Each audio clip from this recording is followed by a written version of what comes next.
혹시 이 글을 읽으시는 분들 중에 자신의 삶이 너무 고달프거나 힘드신 분들이 계신가요? 아마 몇 분 정도는 해당이 되실 거라고 생각해요. 제가 생각한 것보다 더 많이 계실 수도 있고요. 오늘 그런 분들께 제 사연이 희망이 되셨으면 하는 마음에 이렇게 보내게 되었습니다. 저도 얼마 전까지는 모든 것을 포기하고 살 만큼 힘든 삶을 살고 있었거든요. 어디에도 기댈 곳 없던 아주 외로운 삶이었죠. 그런 저에게도 어느 날 기적 같은 일이 벌어졌습니다. 왜 기적이 저에게 찾아왔냐 물으신다면 저도 뭐라고 대답을 해야 할지 모르겠지만 그나마 대답이라고 할 수 있는 건 가장 간절히 바라오고 꿈꿔왔기 때문이라고 생각합니다. 그래서 여러분들께서도 간절히 바라다 보면 기적이 꼭 찾아올 거라는 희망을 드리려 이렇게 사연을 보내게 되었습니다. 남들은 어린 시절 이야기를 하면 부모님과 즐거웠던 추억이나 재미난 기억들 같은 게 몇 개씩은 있던데 저는 저의 어린 시절을 별로 떠올리고 싶지 않을 정도로 안 좋은 기억들밖에 없었습니다. 그렇다고 저희 집이 가난하거나 제가 어디 아팠던 것도 아닌데 말이죠. 걱정할 것 없이 평범한 가정에서 자랐던 제가 어린 시절 기억을 떠올리기도 싫어하는 이유는 가족들 때문이었어요. 아주 어린 시절 때부터 부모님께서 이유 없는 차별을 저에게 했기 때문이죠. 그 당시만 해도 왜 그런 차별을 받아야 했는지 이유는 모르지만 집안의 첫째 딸이었던 저는 어린 동생이 태어나고 나서부터 차별을 당해야 했습니다. 보통 딸만 둘이면 언니가 입던 옷을 동생에게 물려주는 일은 있어도 그 반대인 경우는 잘 없잖아요. 근데 저는 그 반대였어요. 동생은 늘 새 옷, 새 물건을 같이 모든 좋은 것들만 가졌었지만 저는 한 번도 새 옷이나 좋아 보이는 것을 가져본 기억이 없습니다. 옷은 어디서 구해오셨는지 늘 더럽고 몸에 잘 맞지도 않은 헌옷을 얻어 입어야 했죠. 또 뭐든지 늘 넉넉하게 챙겨주시는 동생과 달리 저한테는 뭐 하나 제대로 사주고 챙겨주지 않으시는 부모님 때문에 저는 학용품이 떨어지거나 책가방에 구멍이 나도 말도 못하고 그냥 견뎌야 했습니다. 동생은 항상 좋은 것들만 누리며 공주처럼 지내는 걸 보면 집안 형편이 어려운 것도 아니었는데도 불구하고 저와 동생은 그렇게 늘 철저히 다른 삶을 살아야 했죠. 그런 걸 보면 사실 부족한 건 돈이 아니라 저에 대한 부모님의 관심이었던 것 같아요. 언제나 동생만 귀여워하시고 저를 눈의 가시처럼 생각하시는 부모님 때문에 저는 늘 주눅이 들고 괜히 눈치를 보며 살아갈 수밖에 없었습니다. 그리고 그런 차별은 제가 나이를 먹어가며 점점 더 심해졌어요. 제가 초등학생이 되자 부모님은 저를 다 큰 어른인 것 마냥 대하시며 저에게 집안일을 시키기 시작하셨습니다. 저도 아직 부모의 도움이 필요한 초등학생일 뿐인데 부모님은 어린애가 도저히 하기 힘든 집안일까지 제게 도맡아 시키셨어요. 선이 너도 이제 초등학생이니까 네 몫은 네가 다 해라. 엄마가 주의 본다고 정신없는 걸 알지? 지금부터 내가 하는 걸 보고 그대로 다 따라하면 돼. 알겠어? 그리고 너 친구들과 논다고 돌아다니지 말고 학교 끝나면 곧장 집으로 와. 이제 모든 집안일 다 끝내고 네가 할 거에. 그날 이후부터 저는 학교를 끝마치면 곧장 집으로 들어와 부모님을 대신하여 청소와 빨래 그리고 설거지와 나머지 집안일들까지 웬만한 집안일을 다 해야 했습니다. 그런데 어린아이가 어른이 할 일을 하다 보면 당연히 실수를 할 수밖에 없었고 사고가 벌어질 수밖에 없었겠죠. 저 역시도 익숙하지가 않아서 또는 힘이 들어서 실수를 하게 되었습니다. 그럴 때마다 부모님께서는 제 능력밖에 일을 하지 못한 걸 가지고 무조건 제 탓을 하셨습니다. 그릇보다 한참 작은 손으로 설거지를 하다가 실수로 접시를 깨서 종아리를 맞고 화장실 청소를 하다가 무거운 세제통을 엎어서 욕을 먹고 혼이 나곤 했었죠. 생각해보면 그게 제 잘못이 아니고 당연할 수밖에 없는 실수임에도 불구하고 어릴 때는 그게 억울한 일인 줄도 모르고 모두 제 잘못인 줄만 알고 혼이 나야 했습니다. 또 제가 잘못한 일이라고 생각하여 반성을 했고요. 그런데 혼나는 것보다 더 서러웠던 건 저는 아무리 노력을 해도 가족들과 어울릴 수 없었다는 거였습니다. 부모님께 사랑을 받고 싶어서 시키는 대로 혼자 힘들게 집안일을 할 동안 부모님께서는 동생만 챙겨 외출을 하셨습니다. 저는 식모처럼 부리면서 동생만 데리고 다니며 놀러 다니는 걸 지켜봐야 했던 제 감정은 복잡할 수밖에 없었죠. 부모님께 무조건적인 사랑을 받는 동생이 부러웠고 역으로 받게 되는 차별로 인해 서러워서 눈물을 흘리기도 했습니다. 왜 이 집안에서 나만 외톨이처럼 살아야 하는 건지, 동생과는 어떤 이유에서 차별을 받아야 하는 건지 궁금하면서도 억울했습니다. 하지만 그 이유에 대해서는 알 수가 없었어요. 제가 무슨 말이라도 꺼내려고 하면 항상 무서운 얼굴을 하셨던 부모님 때문이었죠.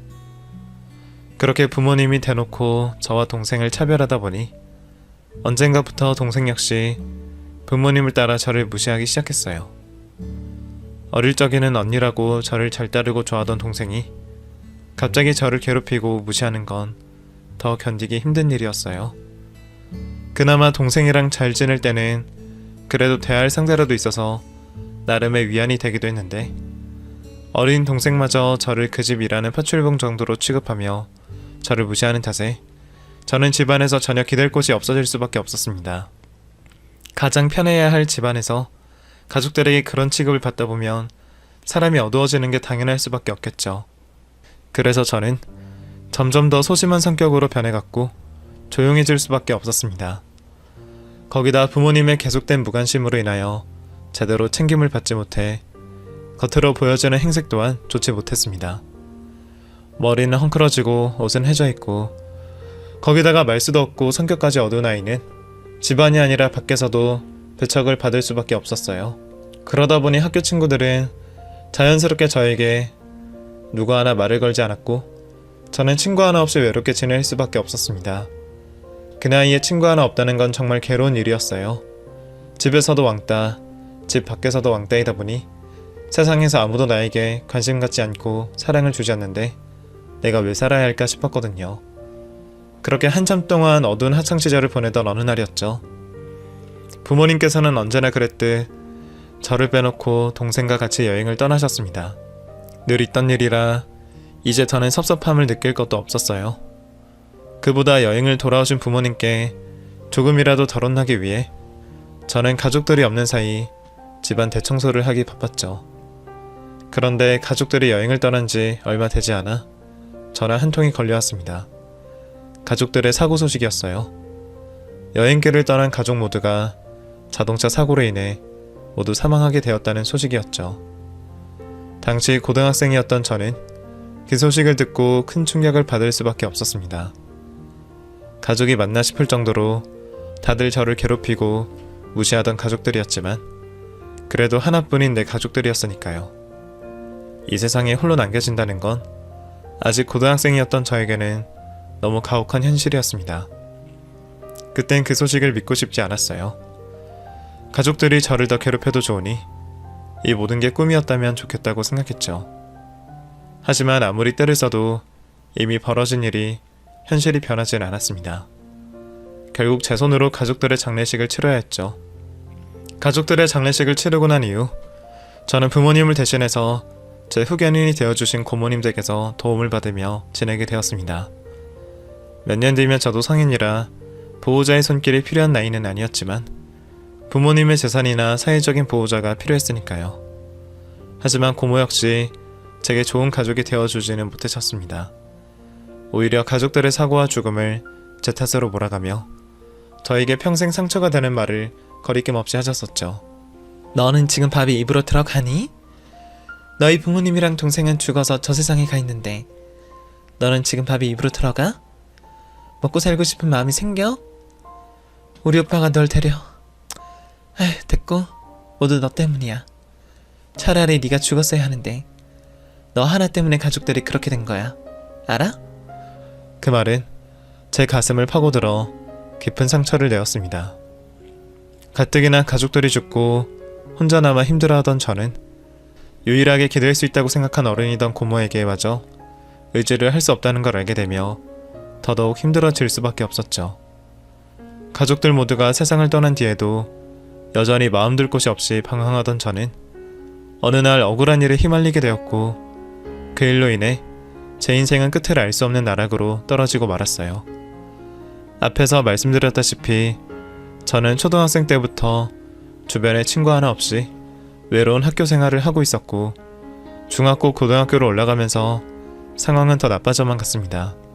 어릴 때는 그래도 학교 친구들의 괴롭힘은 없었는데 중학교로 올라가고 난 뒤 언젠가부터 일진들과 양아치 아이들에게 타겟이 되며 학교 폭력에 시달리고 있었거든요.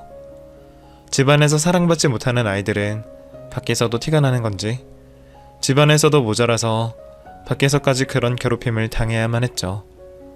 너무 괴롭고 힘들어서 벗어나고 싶었지만 어디 도움 청할 곳 하나 없던 저는 그냥 참아내는 수밖에 없었습니다. 부모님께서 살아계실 때나 돌아가신 후 고모가 저를 보살펴 주실 때도 무관심함과 마찬가지였으니까요. 그렇게 바보같이 참고 당하기만 해서 그랬던 건지 어느 날 저는 제가 하지도 않은 일에 억울하게 연루가 되며 큰 고초를 치러야만 했습니다. 저를 괴롭히던 그 아이들이 저지른 심각한 범죄에 그 자리에 있지도 않은 제가 주동자로 몰려서 제가 억울하게 소년 재판을 받아야 했거든요. 그동안 괴롭힘을 당하면 당했지 어디 가서 누구 한 명 때려본 적 없던 제가 그런 범죄에 엮여 오해를 받는다는 게 정말 억울했지만 억울하다는 제 말을 들어주고 믿어주는 사람은 아무도 없었습니다. 유일한 보호자였던 고모마저 제가 하는 말을 믿어주지 않으며 간절히 도움을 부탁하는 저를 외면했으니까요. 고모, 저 정말 아니에요. 정말 제가 그런 거 아니라니까요. 고모가 가장 가까운 곳에서 저를 보시니까 잘 아시잖아요. 제가 어떻게 그런 짓을 해요. 저 정말 억울해요. 제발 한 번만 좀 도와주세요. 네? 내가 왜 너를 도와주니? 너는 설마 내가 네 말을 믿을 거라 생각하는 거야? 이미 네가 그 애들이랑 어울려 다니는 게 다 찍혔다는데 이제 와서 무슨 발뺌을 하려고 그래? 그건 제가 그 애들한테 괴롭힘 당한다고 끌려다닌 거예요. 제가 그 애들이랑 어울린 게 아니라고요. 시끄러워. 어디서 변명을 하고 있어? 그러게 검은 머리 짐승은 거두는 게 아니라고 했는데 널 보면 옛말이 틀린 게 하나도 없다 싶다. 괜히 잘못 없는 우리한테까지 피해줄 생각하지 말고 네가 저지른 일은 네가 책임지고 깔끔하게 죄값 치러. 제가 그 아이들과 좋아서 어울려 다니는 게 아니라 괴롭힘을 당해 끌려가는 거라는 걸 모르시는지 고모는 모든 게 제 탓이었다며 저를 비난하고 저를 외면하셨습니다. 아니죠. 아셨다고 한들 상관이 없었을 거예요. 고모에게도 전 귀찮고 필요없는 존재였을 테니까요. 결국 저를 괴롭힌 그 가해자 아이들 모두의 일관된 증언으로 사건의 주동자를 저로 만들었습니다. 저는 그대로 억울하게 누명을 써야 했고 결국 소년원으로 송치되며 수감 생활을 하게 되었죠. 너무 억울하고 분했던 저는 그곳에서 한동안 아무것도 하지 못했습니다. 밥도 제대로 못 먹고 잠도 제대로 못 자고 공부하는 시간에도 멍하니 책상만 보고 있었죠. 그때는 정말 차라리 죽는 게 낫겠다 싶을 정도였어요. 아직 20년도 살지 못한 내가 외로움에 괴롭힘에 이제는 누명까지 쓰고 왜 이렇게 억울한 일들만 많아야 하는 건지 애초에 제가 태어난 것부터 잘못이구나 싶더라고요. 그런데 그런 생각을 하다 보니 한편으로는 억울하기도 했습니다. 그동안 저 스스로의 의사표현 한 번 없이 떠밀려 살다가 이렇게 됐는데 그럼 나는 언제 내 의지대로 살아볼 수 있을까 싶더라고요. 그래서 저는 소년원에서 지내는 시간을 마지막 기회로 생각해 보기로 했습니다. 감옥에 있다는 건 고통스러웠지만 사실 그동안 살면서 가족과 고모에게 눈칫밥 먹으며 지내는 것보다는 편하게 느껴졌거든요. 억울하게 잡혀왔더라도 그 안에 있는 시간을 헛되이 쓸 수는 없다고 생각했던 저는 교정시설에서 강사분께서 가르쳐주시는 미용 수업을 들으며 열심히 노력해서 미용 자격증까지 따게 되었습니다. 그렇게 길고도 짧은 교정 생활을 끝내고 세상으로 다시 나오게 되었지만 누구 하나 저를 반기는 사람이 없었어요. 다시 찾아간 고모 집에는 아무도 없고 제가 감옥에 있는 사이 고모와 고모부가 부모님의 재산을 전부 챙겨서 도망을 쳤다는 걸 알게 되었죠. 그 사실을 알게 된 저는 또 한 번 무너질 수밖에 없었어요. 차라리 감옥에 있을 때가 나았다는 생각까지 하게 되었죠. 그래도 나에게 상처를 주는 사람이 없었으니까요. 그런데 희망을 안고 새해로 나온 첫날 또다시 사람에게 배신을 당하고 상처를 받게 되었습니다. 극단적인 생각도 들더라고요. 하지만 그렇다고 이렇게 포기하기에는 억울하다고 느껴졌어요.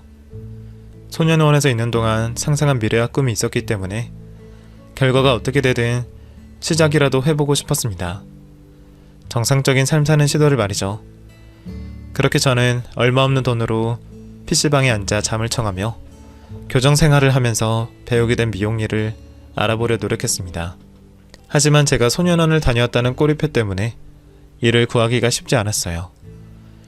그래도 그 길밖에 없었던 저는 포기하지 않고 계속해서 문을 두드렸고 드디어 한 미용실에서 견습 자리를 얻을 수 있었습니다.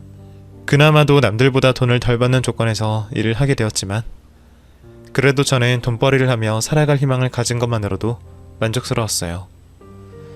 새벽부터 출근하여 자정이 넘어 퇴근을 하는 고생을 해야 했고 아르바이트보다 못한 월급을 받아야 했지만 열심히 해서 경력을 쌓으면 저도 남들처럼 평범하게 살 수 있을 거라는 희망을 가지고 열심히 살아갔습니다. 그렇게 어린 나이에 손이 부르트도록 고생하던 저는 제가 상상해오던 꿈에 다가서고 있었어요. 경력이 쌓이며 직급도 한 단계 한 단계 올라갈 수 있었고 월급도 오르기 시작했죠. 무보증 원룸텔에서 시작한 보금자리도 조금씩 넓혀갈 수 있었고요. 그렇게 저도 시간이 흐르자 평범한 사람들처럼 살아갈 수 있었어요. 그런 평범한 삶 중에는 연애도 포함이 되었습니다. 제가 다니던 미용실에 손님으로 찾아왔던 남자와 연애를 하게 된 거죠. 남자의 적극적인 대시로 인해 만남을 가지게 되었지만 그 전까지는 소가리를 많이 했었습니다. 아무래도 평탄치 않은 제 삶이 걸릴 수밖에 없었거든요. 거짓말을 하면서까지 누군가를 만나기 싫었던 저는 남자친구에게 연애를 하기 전 저에 대한 과거를 모두 설명해 주었습니다. 부모님과 동생의 죽음, 학교폭력과 소년원 생활, 그리고 부모님의 재산을 가지고 도망간 고모까지 말이죠.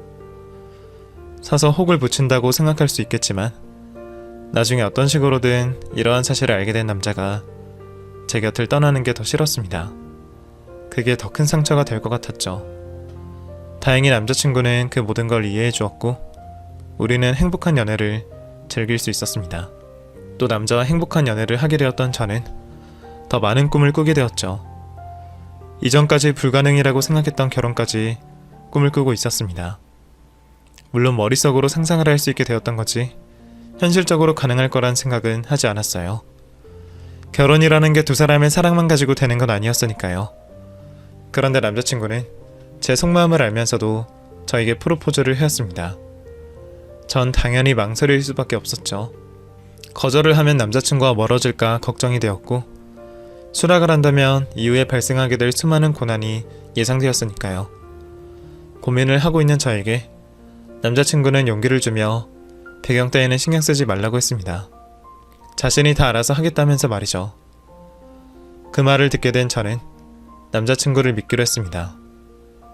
이 세상에 태어나 처음으로 믿을 수 있는 사람이었기에 그 말을 믿고 결혼을 약속하게 되었죠. 이후 남자친구 어머님께 인사를 드리게 되었고 제가 가진 배경에 대해서도 말씀을 드리게 되었습니다. 다행히 어머님께서는 모든 걸 이해해 주시는 모습이었습니다. 그런 게 흠이 될 게 뭐가 있니?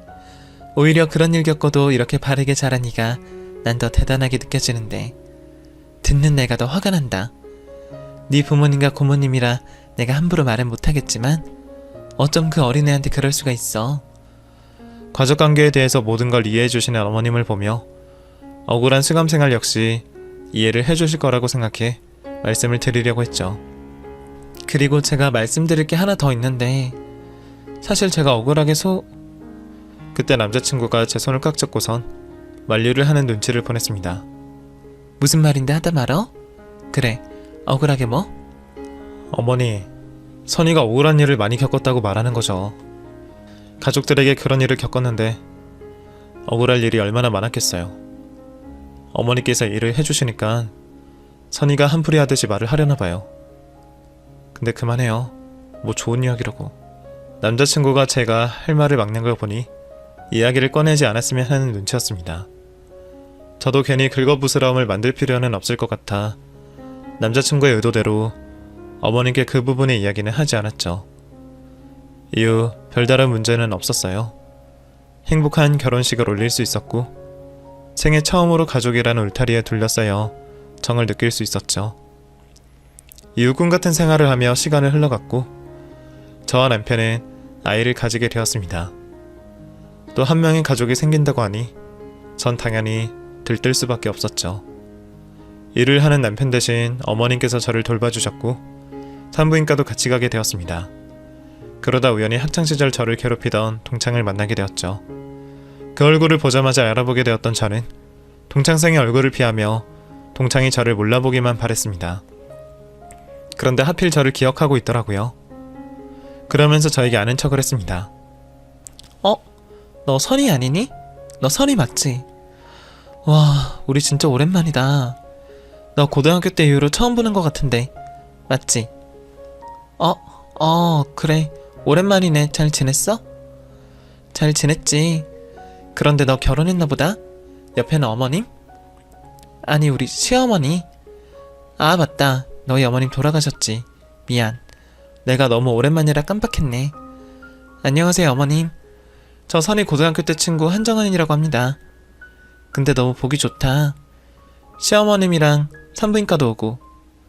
그런데 너는 무슨 일로 왔어? 나 임신했거든.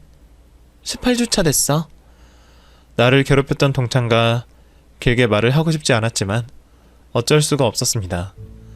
계속 말을 걸어왔거든요. 거기다 아직까지 제 몸과 정신은 과거 괴롭힘을 당하던 공포에서 벗어나지 못한 상태였습니다. 그래서 말 섞기도 싫은 동창의 질문에 어색한 웃음을 보이며 대답을 다 하고 있었죠. 그런데 웃으며 말을 하던 동창의 표정이 순간 굳어지며 변했습니다. 제가 임신을 했다는 말에 말이죠. 처음에는 왜 그러나 싶었는데 금방 알 수가 있었습니다. 동창 손에 들려진 불임 시술 책자를 보게 된 거죠. 저를 보며 아니꼬아하는 표정을 짓던 동창은 자신의 진료 차례가 되자 다시금 표정을 바꿔 진료실로 들어갔죠. 그때까지만 해도 별 문제 없이 넘어갔구나 싶어 안도의 한숨을 내쉬었습니다. 다음번부터는 제가 진료 시간을 바꾸던가 아니면 병원을 옮기면 되겠다고 생각을 했죠.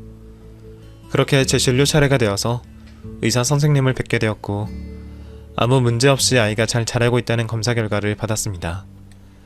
아이는 물론이고 저 역시 건강하다는 말을 듣자 기분 좋게 진료실을 나오게 되었습니다.